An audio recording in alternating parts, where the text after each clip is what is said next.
রাত তখন 10:30। ঢাকার এক প্রান্তে বৃষ্টি থেমেছে আধ ঘন্টা হল। রাস্তায় কুয়াশা জমেছে হালকা করে। শাওন একজন অনলাইন ফুড ডেলিভারি রাইডার, বাইকে বসে অ্যাপে নতুন অর্ডারের অপেক্ষায়। অনেকটা সময় কেটে যাওয়ায় অর্ডার পাওয়ার আশা ছেড়ে দিয়েছিল সে। হঠাৎ ফোন ভাইব্রেট করে উঠল। Order in. লোকেশন পুরান Dhaka, Lalkuthi road. Order time 10:29 PM।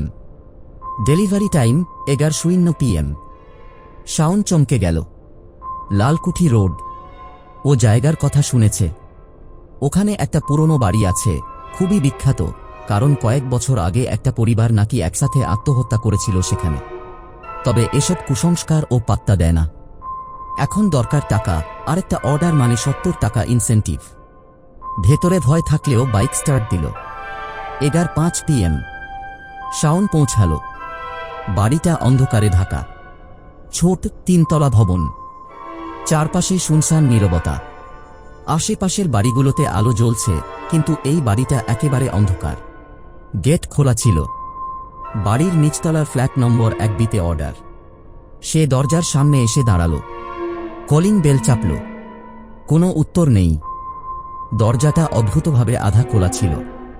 Hello, food পান্ডা থেকে অর্ডার এনেছি, শাওন বলল কিছুটা কাঁপা কণ্ঠে। ভেতরে কোনো শব্দ নেই। তার চোখ দরজার ফাঁক গলে কিছুটা ভেতর পর্যন্ত দেখে। ভিতরে ডাইনিং টেবিলের লাইট জ্বলছে। টেবিলের ওপর 3টা প্লেট রাখা, যেন কেউ খেতে বসবে। শাওনের বুকের ভিতর ধুকধুক করতে লাগল। আমি খাবারটা এখানেই রেখে যাচ্ছি বলেই সে খাবার ব্যাগটা দরজার সামনের চেয়ারে রেখে সরে গেল। চলে যাওয়ার সময় একবার পেছনে তাকাল। দরজাটা তখন একদম খুলে গেল হাওয়ায়। কেউ নেই, কিন্তু যেন দরজা নিজে নিজেই তাকে বিদায় জানাল। পরদিন সকাল 10টা। শাওনের ফোনে একটা কল এল। লোকাল থানার এক অফিসার। আপনি কি গতরাতে লালকুঠি রোডের 1B ফ্ল্যাটে ফুড ডেলিভারি দিয়েছেন? শাওন ভয় পেয়ে বলল, জি স্যার, দিয়েছিলাম, কিন্তু কেউ দরজা খুলেনি। খাবার রেখে চলে এসেছি। কোনো সমস্যা হয়েছে কি? অফিসারের কণ্ঠ গম্ভীর।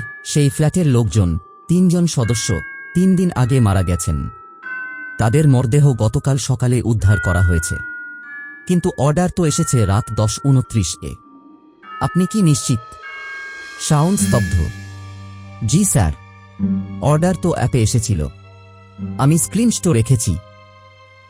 পুলিশ পরে এসে তার ফোন পরীক্ষা করে দেখে অ্যাপের ইতিহাসে অর্ডার সত্যিই ছিল। খাবার পৌঁছানোর তথ্য লিপিবদ্ধ আছে, কিন্তু সেই ফোন নাম্বার আর রেজিস্টার্ড অ্যাকাউন্ট কোনো ট্রেস নেই। অ্যাকাউন্টটাই নাকি বন্ধ হয়ে গেছে বহু আগে। 1 সপ্তাহ পর। শাওন অনেকটাই স্বাভাবিক হয়েছে, তবে রাতে একা বাইক চালাতে এখন আর স্বস্তি পায় না। হঠাৎ এক রাতে আবার অ্যাপে এক অর্ডার আসে। Location Lalkuthi road 1B। Time 10:29 PM। তার শরীর ঘামতে থাকে। সে চোখ কচলে দেখে একই অ্যাকাউন্ট, একই ঠিকানা। সে সাথে সাথে রেস্টুরেন্টে কল করে জানতে চায় ওই অর্ডার কে করেছে।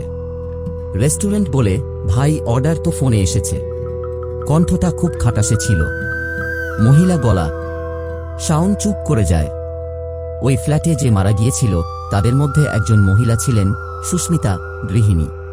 তার ছবি খবরের কাগজে ছাপা হয়েছিল।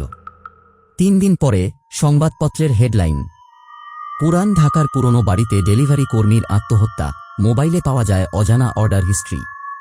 হ্যাঁ, শাওনকে পাওয়া যায় সেই ফ্ল্যাটের দরজার সামনে বসে, গলায় দড়ি দিয়ে ঝুলন্ত অবস্থায়। তার ফোনে শেষবার যে অর্ডারটি আসে সেটিও রাত 10:29-এ, একই নাম, ঠিকানা এবং ডেলিভার্ড ট্যাগ। কিন্তু সেদিন তার বাইকের বক্স রেকর্ডে দেখা যায় সে মোটেও ও বাড়ির কাছে যায়নি।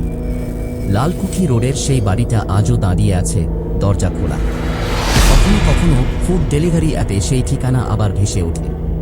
শুধু সাহসী কিছু রাইডারই অর্ডারটা গ্রহণ করে, বাকিরা স্কিপ করে দেয়। কিন্তু যে একবার অর্ডারটা নিয়ে যায় সে আর ফিরেও আসে না।